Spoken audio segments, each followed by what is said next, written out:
it's been long enough since I've last done this that I guess that a reintroduction is in order. Although such practical things have always bored the hell out of me, I'm not really interested in why something is happening, at least not something so banal as someone having a second YouTube channel. I don't need to know the reason for that, but I know that there's some people out there that just thrive on knowing why little pointless details are the way they are. I'm more of a big picture kind of guy. Actually, I'm more of a beneath the big picture kind of guy. But the reason this channel is back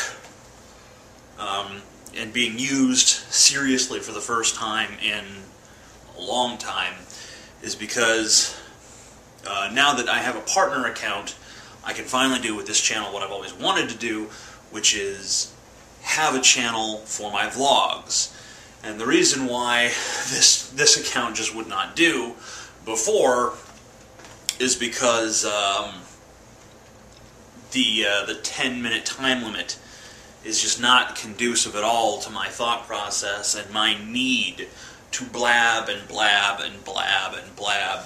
And, you know, before this was being monetized, I really couldn't justify spending my time doing big, long, one-hour rants. But if someone's paying me even like a penny to rant, then I'm there, because that's what I do. And it used to be what the Amazing Atheist account was for, to an extent, although I was never really an unfettered ranter on the Amazing Atheist account, except for like on like long video Sundays and shit like that.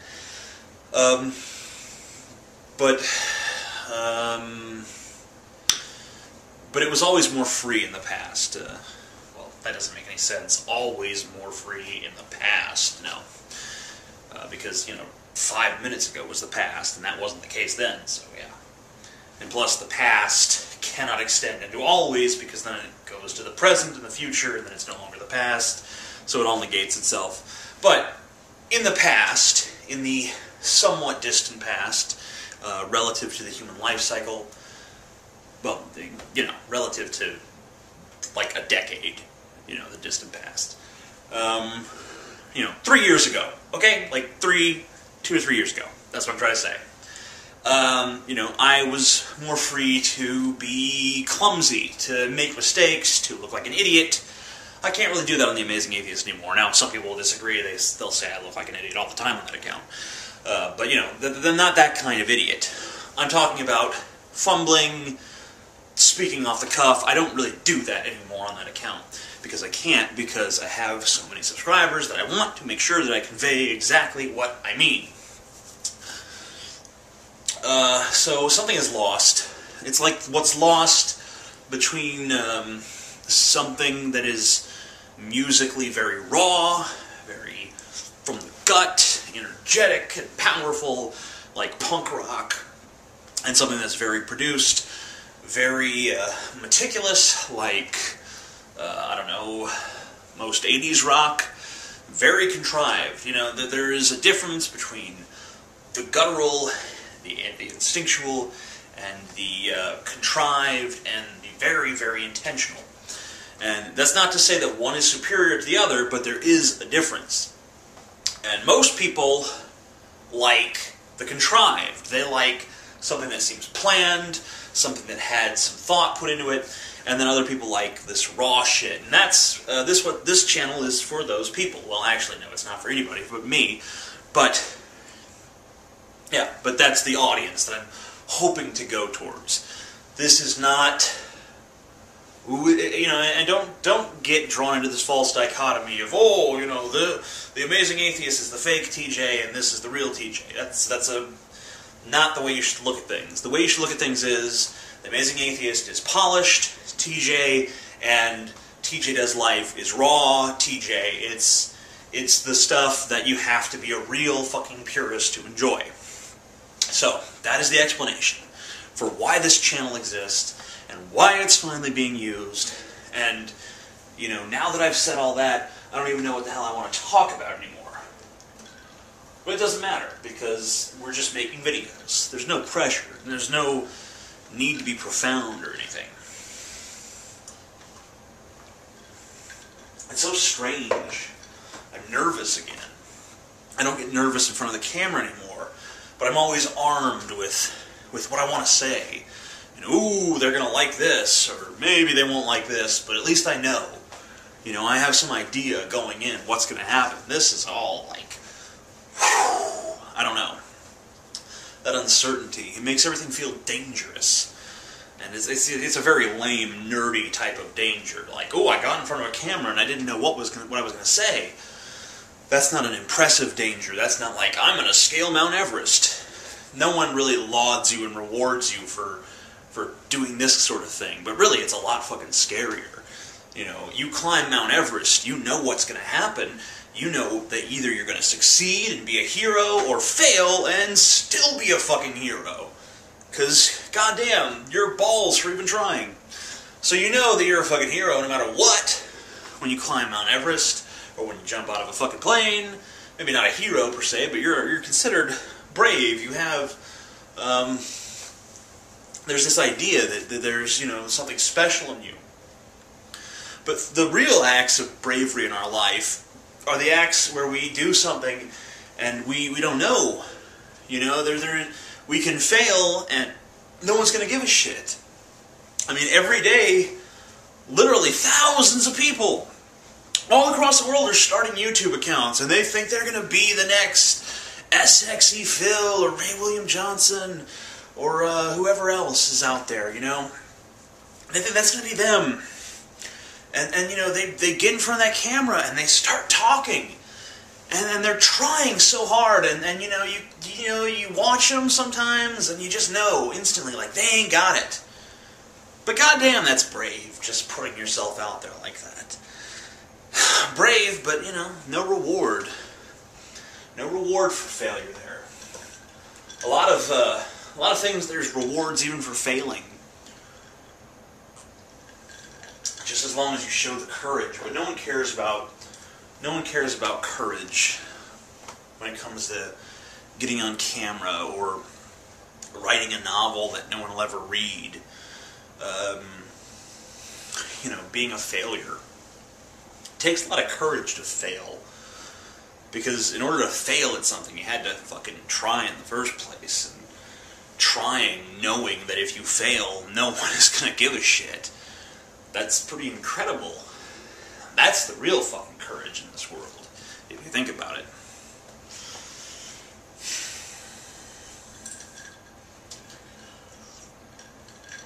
A lot of stuff happened today. Prop 8 got struck down. I'm not sure how I feel about it, I guess. I mean, I'm happy that it got struck down.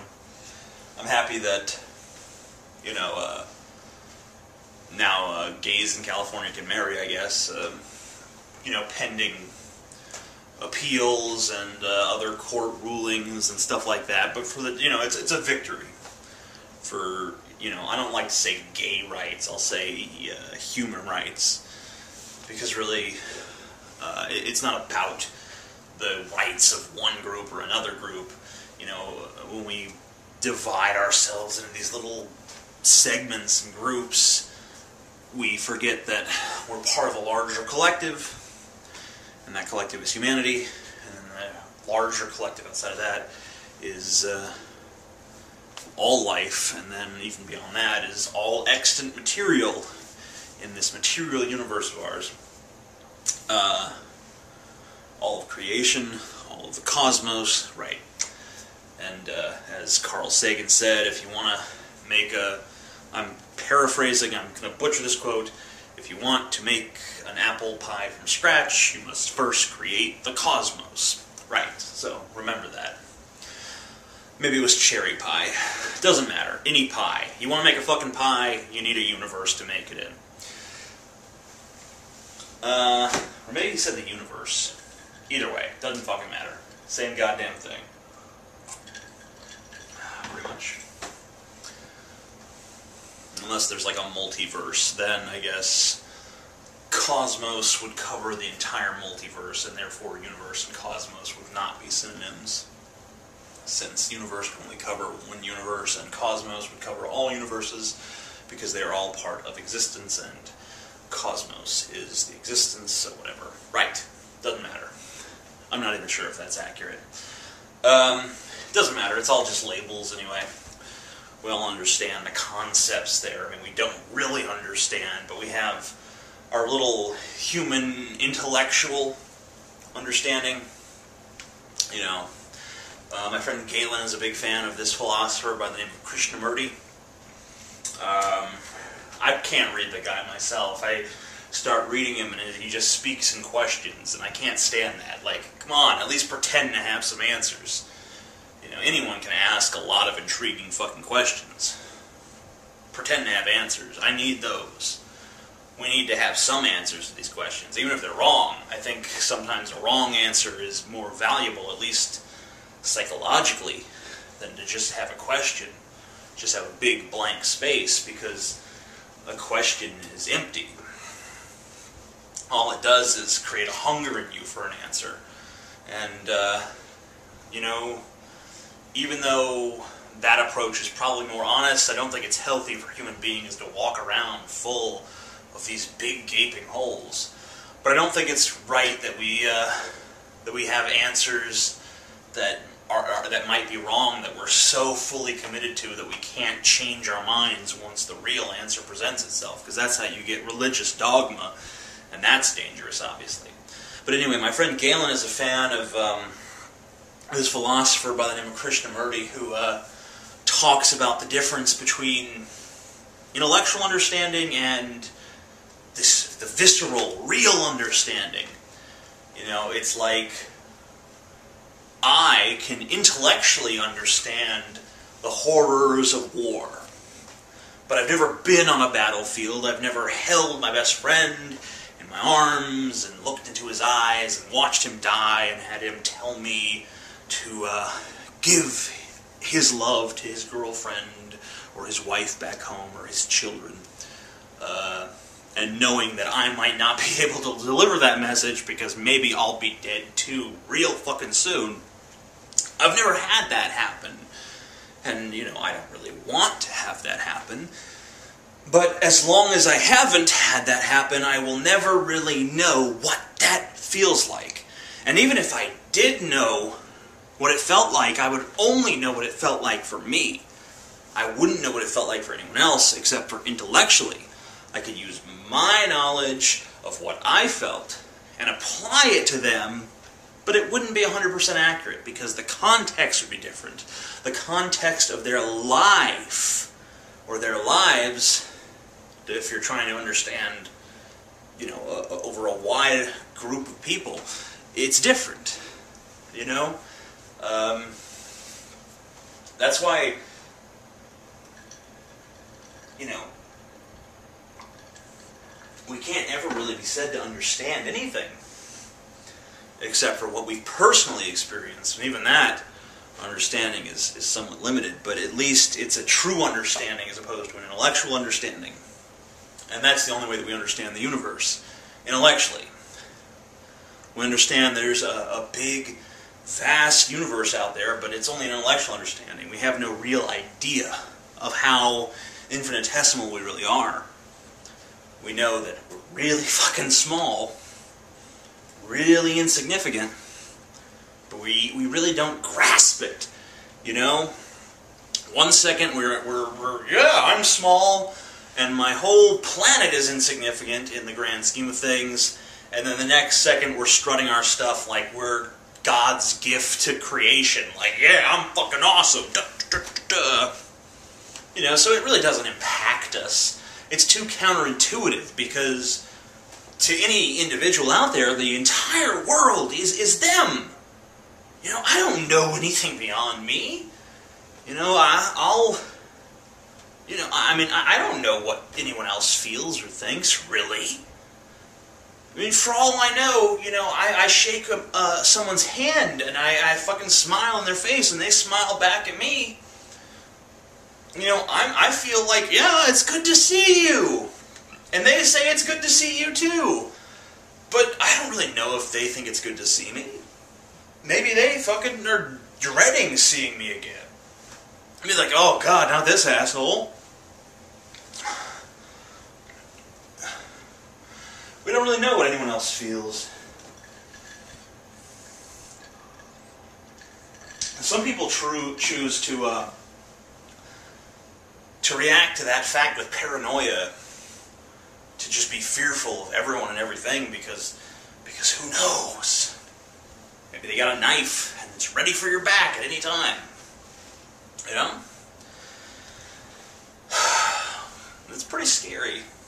But I choose not to give in too much to paranoia. I try not to, anyway. I try to think that people mean what they say, because, you know, I figure that they know better than I do. You know, if they're not an expert on themselves, then how can I presume to be? You know, I never bought this idea of some people's ability to know someone better than they know themselves. Just not fucking possible. Everyone knows themselves better than anyone else ever will. It's just a matter of whether or not that person is honest about themselves. And we tend to figure that out. If someone has a track record of verifiable dishonesty, then don't believe a fucking word they say. You know, but it's not that simple, really, because usually people have certain things they lie about. It's not like there's people who are just constantly honest, and there's other people who are constantly deceptive. It's not that fucking easy. There's always people there's people out there who are honest and straight and true 99% of the time, but then there's one issue that they lie about. And you gotta learn. Don't trust that motherfucker on that issue. But how do you know? You don't until you get burned, basically. And sometimes you can't afford to get burned, and you just have to believe that certain things are lies. But if you're not in that situation, then you should probably presume that people are telling the truth until you have a good track record to prove the otherwise, or at least suggest otherwise. You know? Don't view people as liars, like, automatically from the get-go. It just doesn't make any sense. It closes off so much possible experience. Of course, for someone like me, it doesn't really matter if you're a truth teller or a liar anyway, since I'm so socially inept in the first place. I don't get along with anybody. It's not because I'm so abrasive, although I can be, but I'm actually a lot more compliant than a lot of people I know. I think the reason I have trouble getting along with people is because I have trouble giving a shit about the boring things that they like and are interested in. I mean, the people I do end up liking are always the total fuck-ups of the world. The people that everyone else just doesn't fucking care about. You know, I have a lot of people in my life that I guess would be considered normal, and they just bore the fuck out of me. And then all of my friends are these weird fucking people that everyone else just, you know, dislikes. And oh, you know, that guy, he's strange. But I love that strange motherfucker. I do. Because he's interesting to me. And I need that. I need someone who's interesting. I can't deal with boredom. It's so agonizing. There's nothing worse than boredom to me. I can't tolerate for an instant. It makes me feel so jumpy, like I just want to get violent. I mean, I guess I disapprove of violence. But I am a violent-minded person at times. But I don't like these people who go around always talking about the asses that they're going to kick. Always talking about, "Ooh, I'm going to kick that motherfucker's ass." You know, I don't care for that kind of talk. I really don't. I don't think beating someone's ass ever solved a problem or even made anyone feel better. It just causes more complications because you beat someone's ass and then they want to beat your ass, and or you beat someone's ass and then the police get involved, or you beat someone's ass, or you know, it backfires and they end up beating your ass. You know, who knows what the fuck happens, but what the fuck are you really gonna get out of that? Even if everything works out optimally, you know, what did you really fucking accomplish? You didn't solve any fucking problem. You just basically pushed a problem out of your life instead of actually dealing with it in any sort of productive manner. It's like the equivalent of, you know, you got a fucking house that you can't sell and you just burn it down or something. And then, oh, I'll collect the insurance money. You know, it's really not much of a solution. It's really an admission of your own inability to solve things in a more reasonable way. At least that's how I feel. I mean, you know, every once in a while I get that way, though. I mean, I'm not going to claim that I don't talk up a big game about kicking someone's ass every now and then. We all do. I mean, it's human nature, especially male nature, to say, oh, that motherfucker, I'm going to beat his ass. But, you know, I don't. I've never fucking provoked violence with somebody, even if they maybe did deserve some of it. I don't usually do that. I mean, if someone angers me in the moment and they're right there, then maybe I will get violent. Maybe I'll kick their ass, or maybe they'll kick mine. But I'll start some shit. But only if it's in the heat of the moment. I don't plan that kind of stuff. I don't go out. I would never be the kind of person who would leave my house with the objective in mind that I'm going to go kick someone's ass. I mean, at least that's never happened so far in my 25 years of life. Oh, Jesus, 25 years. I don't like aging at all, and I have a lot of it left to go, most likely. I don't like it because I have this high hairline.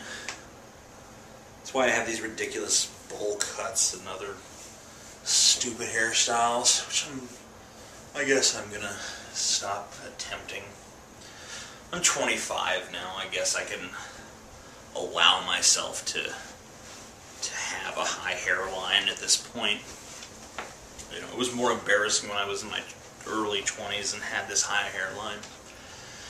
Not so much anymore. Still, don't like aging. Don't like thinking that double my age is 50, triple my age is 75, and how likely am I to live to 75 the way I treat myself. I mean, I don't do hard drugs or anything, but goddamn, I like me some Krispy Kremes. My dad didn't make it to 75, so does that mean that if you draw a 1 and then a line and then a 3 to symbolize 1 fucking third, that means that I've probably, you know, I'm probably at least that much done with my life? 1/3 of the way through, and this is where I am? That's depressing. Of course, it was depressing even when I was 15, sitting there like, wow, double my age is 30. 30? I mean, ugh. At 15, you're halfway to 30. At 10, you're halfway to 20. It's just creepy how quickly it all happens. You know?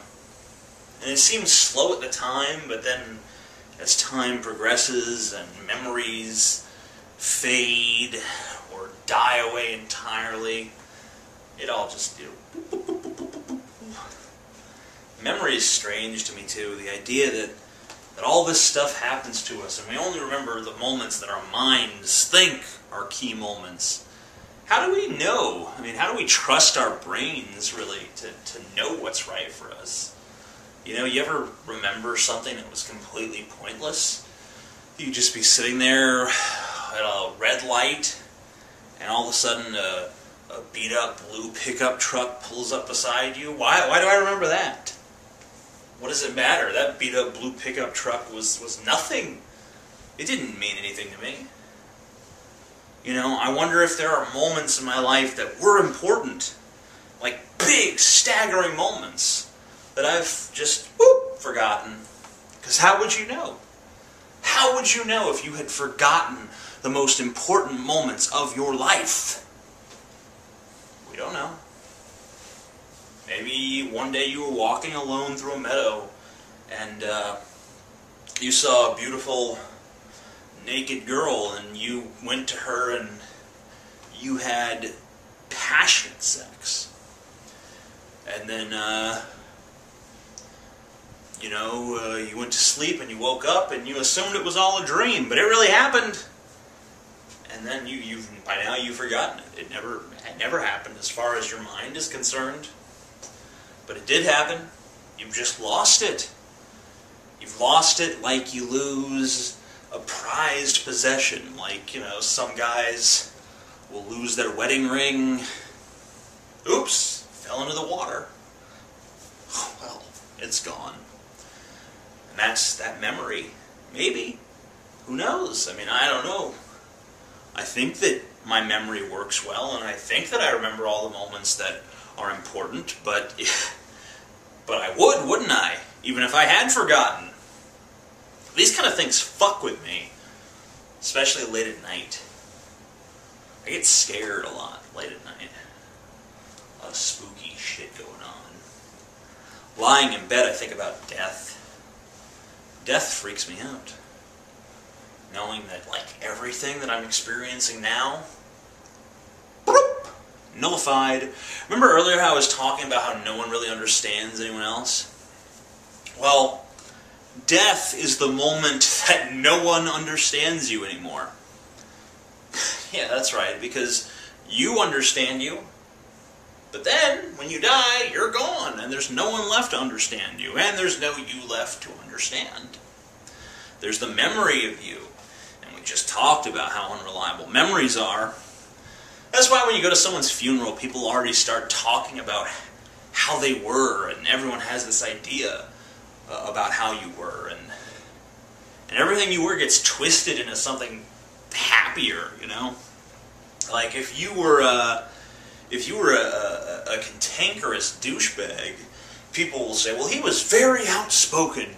He would tell it like it was. And it's like, no, he was an asshole. That's what you're trying to say is he was a fucking prick. And there's nothing wrong with being a fucking prick. We need pricks. But goddamn it, that's what he was. He wasn't outspoken. It's a euphemism. Why do we need euphemisms for the dead? Why do we need to make them so much better than they were?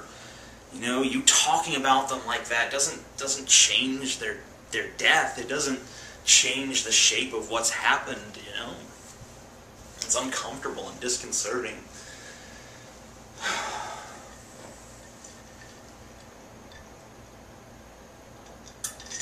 And maybe somewhat pretentious in a way.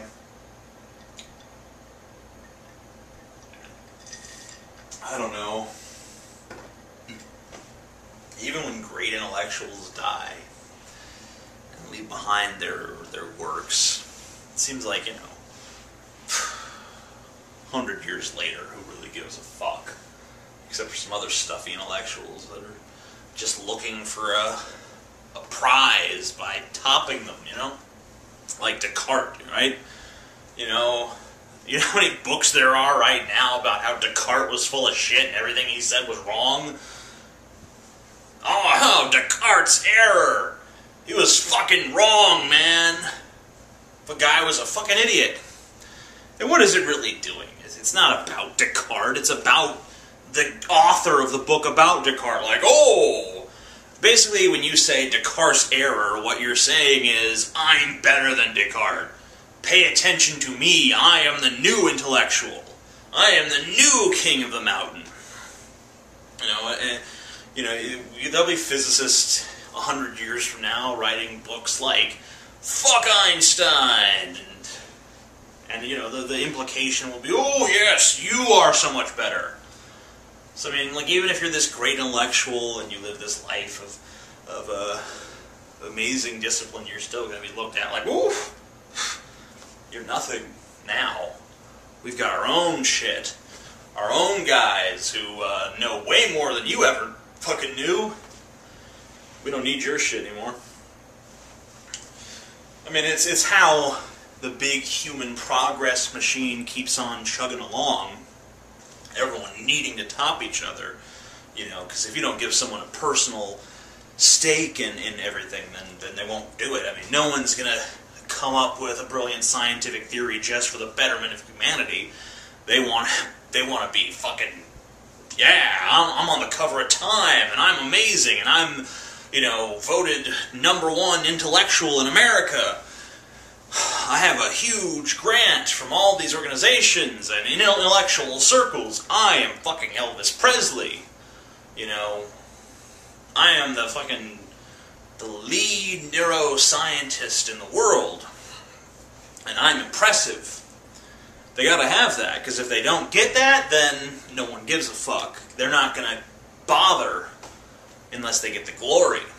And there's occasionally there's these weird exceptions to the rule, like the guy who created Calvin and Hobbes, Bill Watterson. You know, he just created for the sheer joy of creation. Spielberg called him up and said, hey, I want to make Calvin and Hobbes into a movie. And Bill Watterson's like, no, fuck you. I don't want there to be a Calvin and Hobbes movie. It would be perverse and horrible. And Spielberg's like, but I'm Spielberg. People don't understand that shit. They don't know how to react to someone who's not out for that big fucking ego boost. But of course, I suspect that beneath that artistic integrity is just another ego boost. You know, the ego boost of appearing to outsiders as though you need no ego boost. Bill Watterson has integrity. He likes to hear that. So yeah. That's my theory anyway. But I'm cynical as fuck, so who knows. I can only tell you the truth as I see it. People are always telling me, like, ooh, you know, you have a lot of YouTube subscribers on your Amazing Atheist channel. You should be more responsible. You should try to use your subscribers in a more responsible manner. Use them. What the fuck can I use them for? You know, what I'm going to raise their awareness of the issues of today. I'm going to, you know, mobilize them into an elite activist force to change the world. Hey, I don't know. I have no interest in changing the world anymore. I realized a long time ago that I'm just the kind of person who is going to describe the world as I see it to others. I'm going to look at the world. I'm going to see what I see. I'm going to tell other people what I see, and they can do with that information what they want.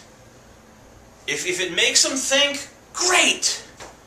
If it gives them an idea, and they follow that idea, and it leads them down the path of creation or destruction, fine. I am willing to plant the little seeds, but that's all I know how to do. I'm not interested in changing things. There was a time that I was, and maybe there will be a time again when I am. But for now, no. Don't care. I look at the world, I describe the world, that's it. That's all I feel qualified to do at this point. And I don't presume to know the truth. I don't presume to have an opinion that's more worthwhile than anyone else's. That's for you to fucking decide. You know, and some people have decided that. You know, I don't know why people subscribe to My Amazing Atheist. I think some of them agree with what I have to say, and some of them just think I'm funny, and others, I don't know, they just want to troll me, maybe. People are always telling me, oh, you're not what you used to be. You're not as good as you used to be.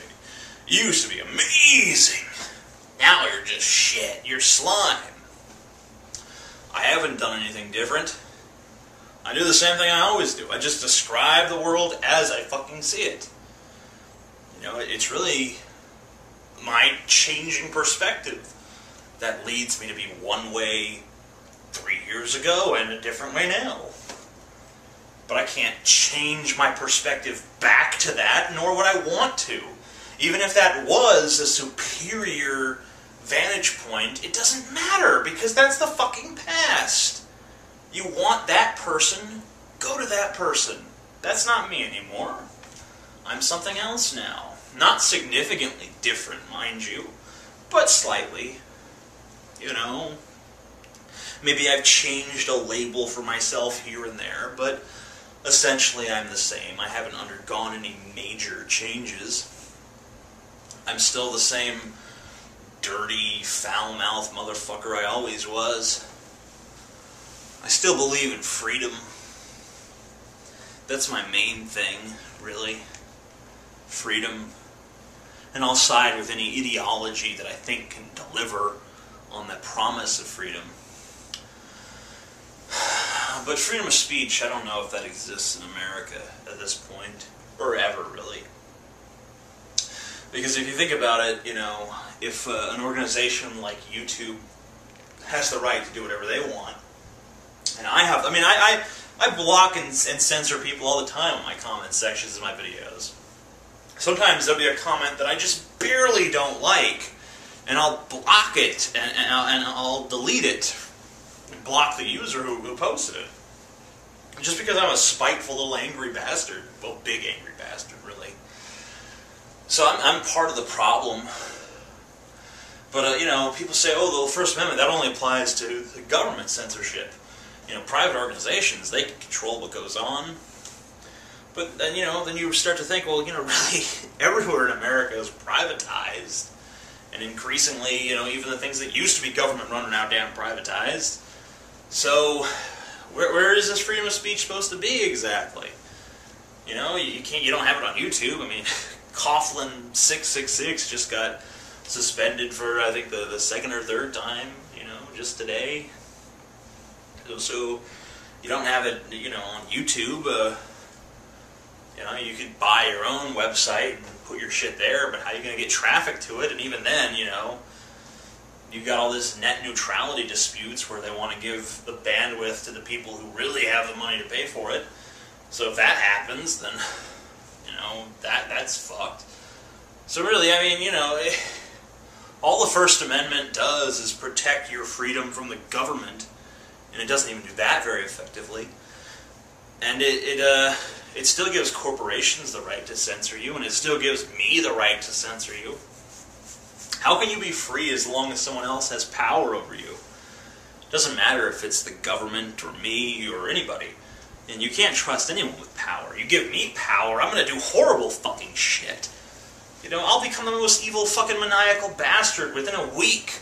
I mean, I'll resist for a little while, but I mean, come on now. I can't even resist the temptations in my own life. You give me power over other people, it's going to be horrible. Don't do it. But don't do it to anyone, because we're all like me, really, when it comes to power. And the people who want power, those are the motherfuckers you really can't trust.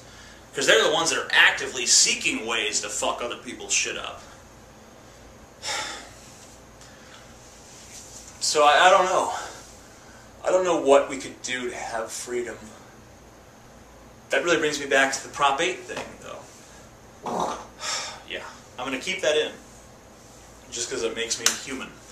But that takes me back to the Prop 8 thing.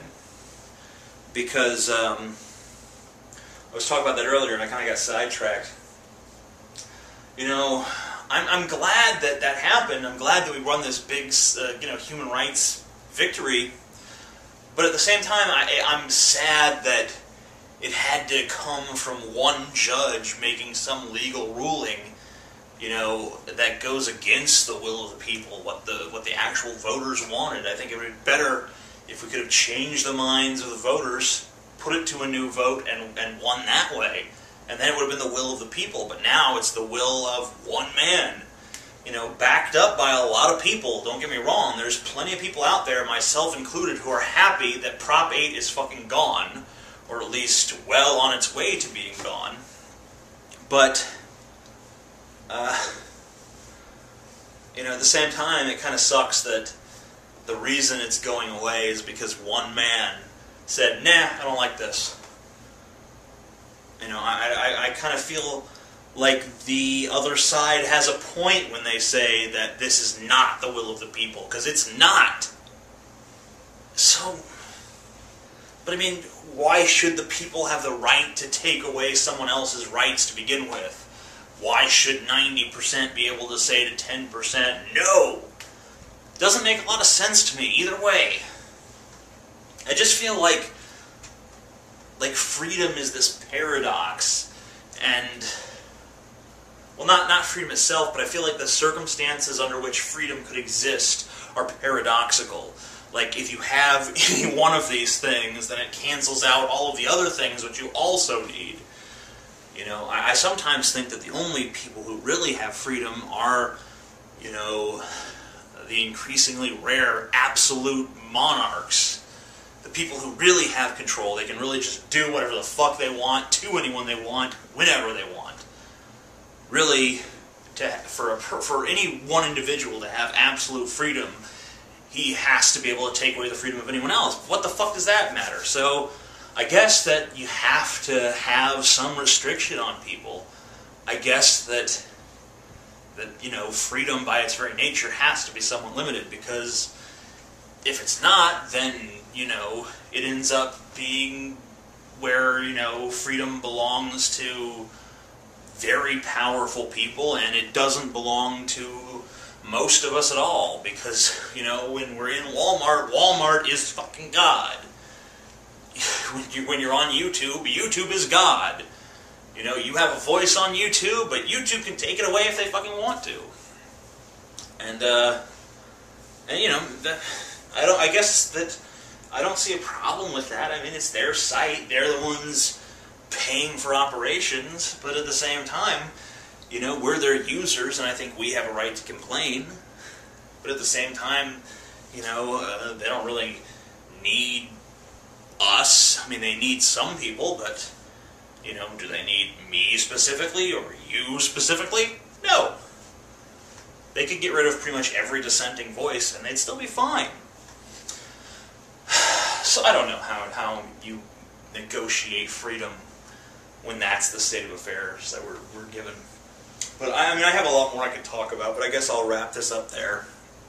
And maybe we'll see if I get some video responses, and if I do, maybe I could respond to some of those people. And if anyone has any questions that they want to ask, you can ask them. I'm not going to guarantee any answers, but if I see an interesting one, I'll try to answer it. And I'm going to try to update this channel on a daily basis, but who knows. At least try to get 2 or 3 a week. Anyway, thanks guys.